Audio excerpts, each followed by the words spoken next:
Okay, so now I'm going to help you make a voice thread to share with me. You go to NYU classes, you'll go down here, you click on VoiceThread, click the link to take you to the VoiceThread page. It doesn't take you to quite the right place, so there's a better place to go. Go over here to the left, click on this, and click on Go to VoiceThread Home. This will take you to the official VoiceThread page. And then you're going to need to make a voice thread that you want to share with me. So click up here to create. You'll need to add something. I think the easiest way, and the thing that I usually do, is to just find the website of an image, and you can copy that link. So here's the NYU Shanghai one. You can go to there. Actually, I think you need to go to the URL of just the image. So you can click here, go to open image in new tab, and then you can just copy that address. This is the easiest way for me.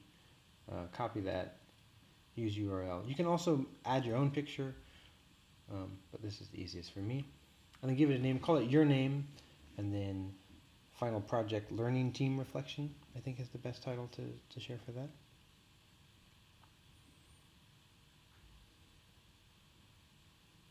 And you'll use this throughout the semester. And then you're going to make your comment when you're ready. You click on the little button here.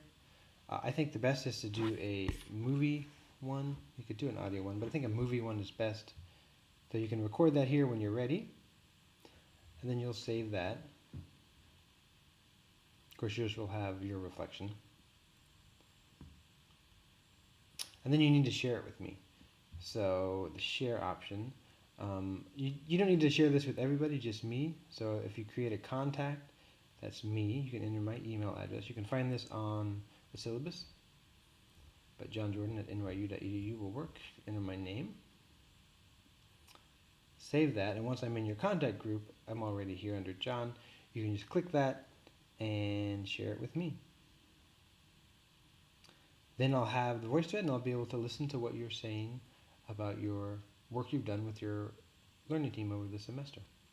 It should be in your home page if you want to double check that it's there.